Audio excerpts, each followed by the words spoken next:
Berjumpa kembali dengan saya, Pendeta Chandra Gunawan. Kita hari ini akan bersama-sama memikirkan mengenai satu topik, yaitu mengenai yang disebut kutuk di dalam kehidupan manusia.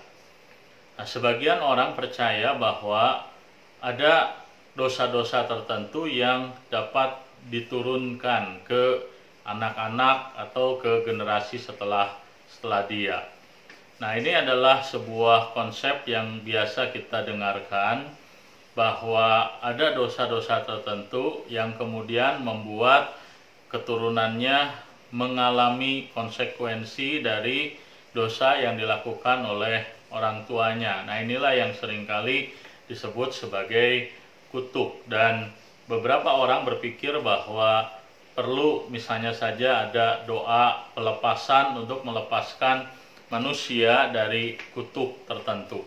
Dan hari ini kita akan mencoba untuk memikirkan, benarkah ada ajaran atau ajaran yang demikian, apakah kita dapat benarkan bagaimana Alkitab berbicara kepada kita mengenai konsekuensi daripada keberdosaan manusia. Apakah betul bahwa kalau orang tua melakukan sebuah kesalahan, maka anaknya akan menanggung kesalahan tertentu, sehingga diperlukan apa yang disebut sebagai doa pelepasan untuk melepaskan kutuk dari orang-orang yang tidak melakukan kesalahan tetapi mendapatkan hal tersebut dari orang tuanya. Nah, untuk itu kita perlu kembali kepada ajaran Alkitab, dan tentu salah satu ajaran Alkitab yang penting bagi kita ketika kita membaca, ketika kita mencoba untuk memikirkan, mengevaluasi pemikiran tadi, adalah kita harus kembali kepada Alkitab. Nah, untuk itu saya mengajak kita untuk membaca bagian firman Tuhan dalam kitab Nabi Yeskiel. Nah, jadi salah satu bagian firman Tuhan yang berbicara mengenai tanggung jawab manusia saat dia berdosa ada di dalam kitab Nabi Yeskiel. Nah, Yeskiel pasal 18 ayat yang ke-20. Nah, saya akan membacakan bagi kita sekalian. Orang yang berbuat dosa itu yang harus mati. Anak tidak akan turut menanggung kesalahan ayahnya, dan ayah tidak akan turut menanggung kesalahan anaknya. Orang benar akan menerima berkat kebenarannya, dan kefasikan orang fasik akan tertanggung atasnya. Nah, jadi untuk mengerti persoalan kutuk yang seringkali menjadi pertanyaan, kita harus belajar kepada kitab suci, dan kitab suci mengajar kita mengenai prinsip keadilan Allah. Nah, jadi bagaimana kita harus memahami yang disebut sebagai prinsip keadilan Allah? Maka hal pertama yang kita harus pahami bahwa keadilan adalah keadilan itu berarti, waktu kita berbicara keadilan Allah, maka hal itu berarti Allah akan memberikan kepada manusia apa yang sepatutnya ia terima. Nah, maka di dalam Yeskiel pasal 18 di sana dikatakan bahwa orang yang berdosa dialah yang akan menanggung penghukuman. Kalau seorang ayah berdosa, maka ayah yang akan dihukum, anak tidak akan menanggung penghukuman dari orang tuanya. Kalau anak berdosa, anak yang akan menanggung hukuman dan bukan ayahnya. Nah, ini adalah prinsip yang disebut keadilan Allah. Allah memberikan kepada manusia apa yang seharusnya dan sepatutnya mereka terima. Nah, itulah sebabnya maka konsep kutuk, bahwa ketika seorang ayah melakukan sebuah dosa yang dianggap serius oleh misalnya saja sebagian orang, dan kemudian kita menganggap bahwa kesalahan ayah harus ditanggung oleh anaknya. Nah, ini adalah konsep yang berlawanan dengan apa yang Alkitab ajarkan mengenai keadilan Allah. Allah tidak menghukum orang yang tidak bersalah. Kalau Allah menghukum orang yang tidak bersalah, itu adalah ketidakadilan. Maka tidak mungkin bahwa kalau seorang ayah melakukan sebuah kesalahan dan kemudian anak yang harus menanggungnya, itu sesuatu yang tidak sesuai dengan ajaran Alkitab.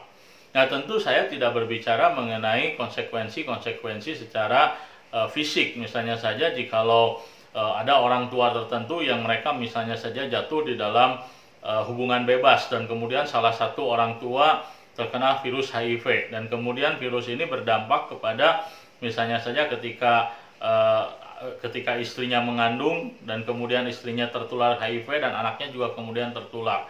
Nah, ini bukan berbicara soal kutuk, ini berbicara soal kasus yang berbeda.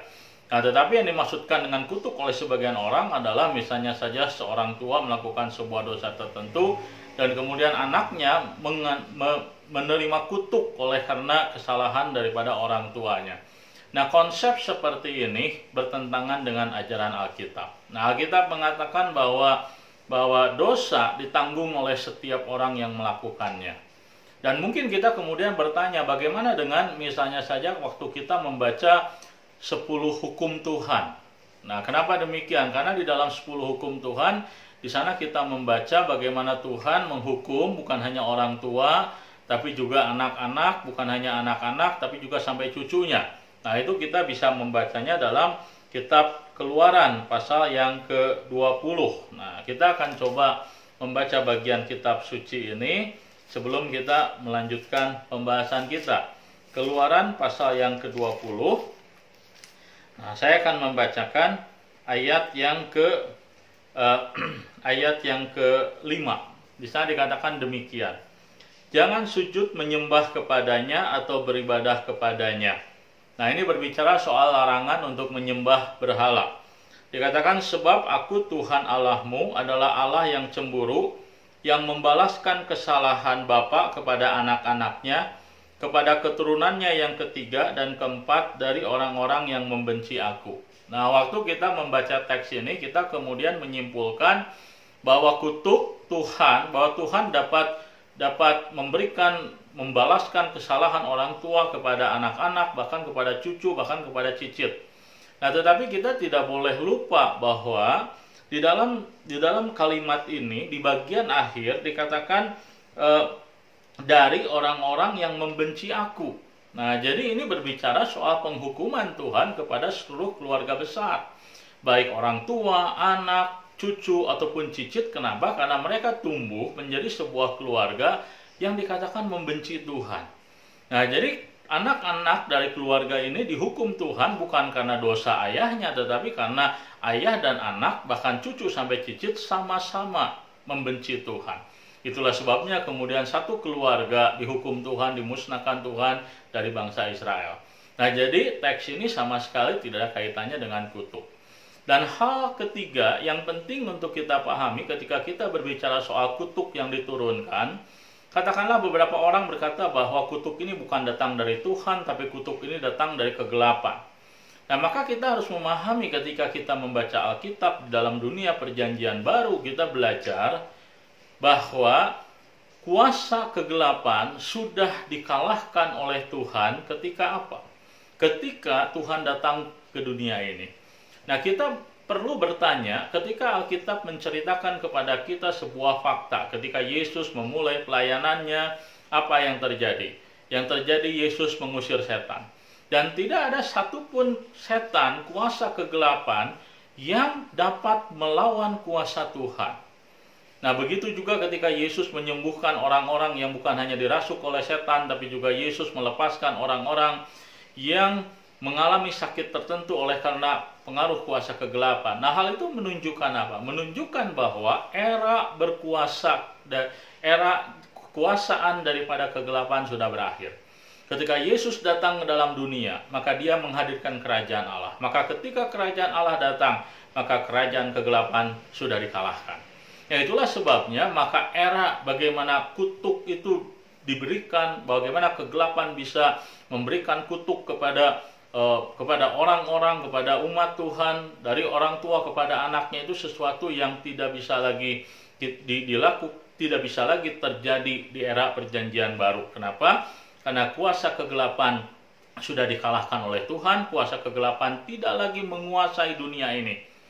Dunia ini sudah mulai dikuasai oleh Tuhan. Nah, itulah sebabnya maka kita perlu berhati-hati untuk tidak secara mudah menerima apa yang sering kali orang katakan, orang ajarkan, bahwa orang-orang tertentu dapat menerima kutuk oleh karena kesalahan orang tuanya sehingga membutuhkan sebuah doa tertentu yang disebut sebagai doa pelepasan. Ingat sekali lagi bahwa dalam keadilan Tuhan tidak ada orang yang menanggung dosa yang tidak dia lakukan. Terus yang kedua, kita harus paham, kita harus sadari bahwa apa? Bahwa kegelapan itu sudah dikalahkan.